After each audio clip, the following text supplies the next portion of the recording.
El audio anterior lo culminamos hablando nociones básicas de la institución del secuestro en materia de procedimiento civil. E hicimos un bosquejo sobre lo que significa esta institución y la importancia que tiene para la parte quien lo solicita dentro del juicio, con la finalidad de lo que ya hemos reiterado, asegurar las resultas de su juicio. Fíjense que el secuestro, existen distintos criterios para dicha institución, en virtud de que esta efectivamente se puede decretar sobre bienes muebles y sobre bienes inmuebles.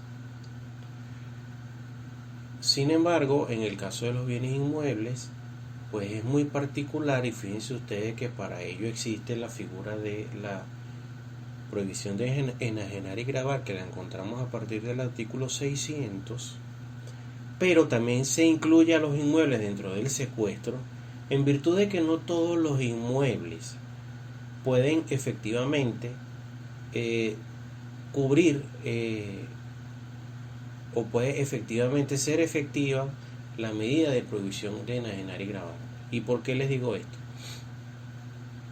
Porque, recordando un poco derecho civil bienes, pues existen bienes que son considerados bienes inmuebles por destinación, bien porque están siendo adheridos al piso o están siendo adheridos permanentemente a otro inmueble con la finalidad de cumplir un trabajo, de una intención, y ello lo convierte en un inmueble por destinación. Ese tipo de estructuras, ese tipo de bienes, perfectamente pudieran ser asegurados por el juez a través de la medida de secuestro, porque en muchas ocasiones pues el objeto de disputa es el bien mismo que estamos pidiendo secuestrar, ¿verdad? Y el juez, al asegurar dicho bien, deja de ponerlo en manos de ambas partes. Es decir, si yo soy el actor y yo solicito que el juez decrete ese secuestro sobre un kiosco, y ese kiosco me pertenece pero lo tiene mi contraparte, el juez puede decretar el secuestro con la finalidad no solamente de asegurarme a mí el juicio, sino que además quitar de las manos de mi contraparte, ¿verdad?, la posesión del bien. A fin de cuentas, con una finalidad, pero efectivamente eso es lo que hace. En el caso de la prohibición de enajenar y gravar, significa y va referida directamente sobre inmuebles a que el juez decreta, como bien lo dice el artículo 600, que una vez acordada dicha medida, el tribunal, sin pérdida de tiempo, oficia al registrador, en este caso un registrador subalterno inmobiliario, para que no protocolice ningún documento en que de alguna manera se pretenda enajenar o gravar, insertando en su oficio los datos sobre la situación y lindero que constaren en la petición. ¿Qué quiere decir esto?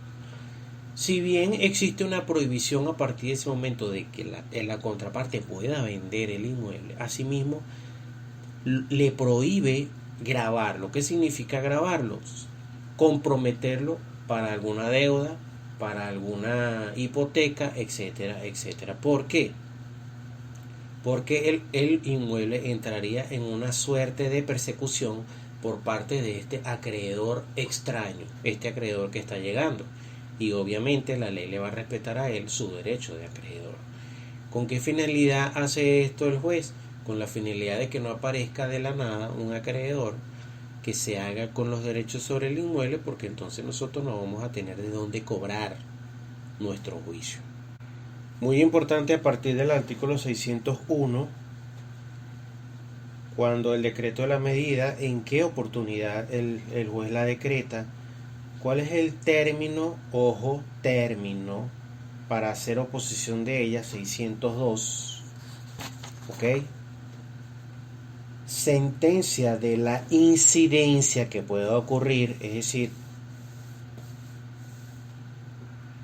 cuando se solicita la suspensión de ella, ojo, muy importante, 602, tercer párrafo, ¿verdad? A partir del artículo 603, la sentencia, la sustanciación en cuaderno separado de esa medida, ojo, eso se hace en cuaderno separado, que va adherido al expediente principal. La protocolización de ese decreto, la conservación de la jurisdicción del tribunal, ¿verdad? Y a partir del 607 vamos a encontrar otras incidencias, y ojo con el 607, vamos a leerlo para que de alguna forma ustedes se den cuenta de que el Código de Procedimiento de alguna forma contempla un supuesto en el cual pudieran presentarse algunas situaciones como la que va a describir este artículo. Si por resistencia de una parte a alguna medida legal del juez, por abuso de algún funcionario o por alguna necesidad del procedimiento, fíjense que son 3 supuestos, una de las partes reclamare alguna providencia, el juez ordenará en el mismo día que la parte conteste en el siguiente y hágalo esta o no, resolverá a más tardar dentro del tercer día, lo que considere justo, a menos que haya necesidad de esclarecer algún hecho, caso en el cual abrirá una articulación por 8 días sin término de la instancia. Si la resolución de la incidencia debiera influir en la decisión de la causa, el juez resolverá la articulación en la sentencia definitiva y, en caso contrario, decidirá al 9º día. Pero, ¿qué es una incidencia en sí? Una incidencia tiene una finalidad dentro del proceso. Y en primer lugar es la de sustanciar, es decir, probar, dar una oportunidad a las partes de que puedan probar esa incidencia que está ocurriendo. ¿Sobre qué? Sobre aquellos asuntos dentro del procedimiento que carezcan, dentro del proceso, que carezcan de algún procedimiento determinado. Porque pudiera presentarse alguna situación dentro del proceso en la cual alguna de las partes tenga algún tipo de problema, ¿verdad? Para el cual dentro del proceso no hay un procedimiento específico para atacarlo. Pudiera presentarse, como lo dice el 607, por resistencia de una parte a alguna medida legal del juez, es decir, alguna medida que el juez le haya efectivamente apercibido, es decir, lo haya instado, es decir, debe obligatoriamente cumplirla, por abuso de algún funcionario, y estamos hablando de un funcionario judicial, o por alguna necesidad que tenga una de las partes dentro del procedimiento. Ojo con esos supuestos. Es el supuesto de la tercera hipótesis, por alguna necesidad del procedimiento.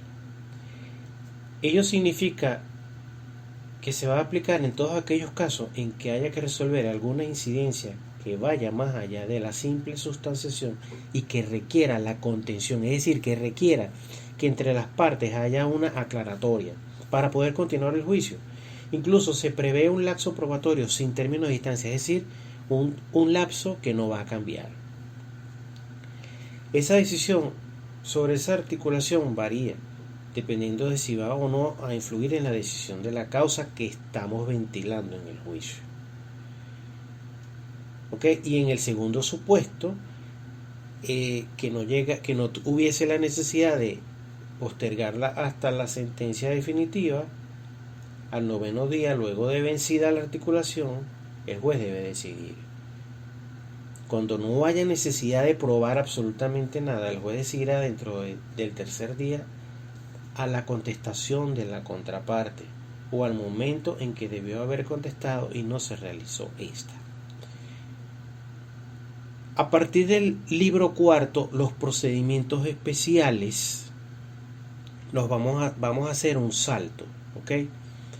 Sobre el arbitramiento, la figura del arbitramiento. La figura del arbitramiento tiene que ver con la existencia de árbitros, es decir, de un procedimiento que no se da dentro de la jurisdicción judicial, sino que se da de forma externa. Pero vamos a saltar este procedimiento especial en virtud de que, aunque no ha dejado de estar en vigencia dentro de nuestro código, no se utiliza. ¿Por qué?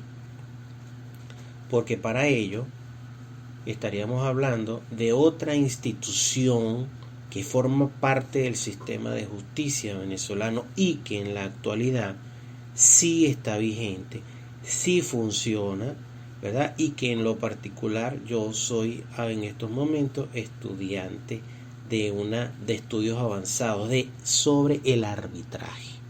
El arbitraje es un animal totalmente distinto al procedimiento civil que estamos viendo acá, ¿verdad? Ojalá exista la oportunidad para que en la universidad se les pueda hablar a ustedes sobre arbitraje.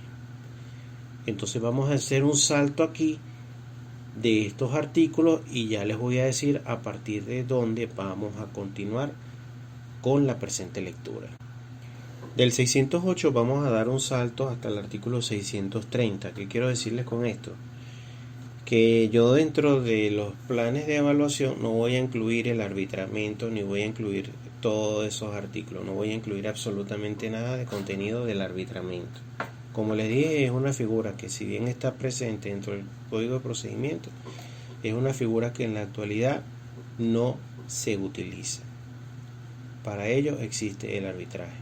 Y vamos a hablar, fíjense qué interesante es nuestro código cuando comienza a hablar de una palabra llamada procedimientos especiales. ¿Qué significa esto, muchachos? Que ya no estamos hablando del procedimiento del que veníamos hablando. Ya no estamos hablando de ese procedimiento que comienza con una demanda y luego se hace una citación y luego de haber citado al demandado él viene y contesta y luego viene un lapso probatorio y luego viene un lapso de evacuación y luego viene un lapso de informe y luego viene la sentencia. No estamos hablando del procedimiento ordinario, porque ese es nuestro procedimiento ordinario. Y antes de continuar, quiero que por favor, una vez que todos escuchen este audio, estén pendientes de que voy a enviarles por el Google Classroom una sentencia, ¿verdad?, emitida de la Sala de Casación Civil hace un tiempo ya, en la cual, vía sentencia, ¿verdad?, que ellos pretendieron o pretenden que sea de carácter vinculante, ellos decretaron, hicieron un obiter dictum en un caso particular y dictaron un nuevo procedimiento. O sea, es decir, ellos modificaron el procedimiento que se encuentra dentro de nuestro código de procedimiento, lo modificaron por completo, ¿verdad? Sin embargo, en la práctica, pues eso está en suspenso porque, en primer lugar, pues la Sala de Casación Civil, que es una de las salas del Tribunal Supremo de Justicia, teoría general del proceso, es la sala encargada, es la máxima sala encargada de los asuntos en materia civil que se desempeña en todos los tribunales de juicio en materia civil a nivel nacional.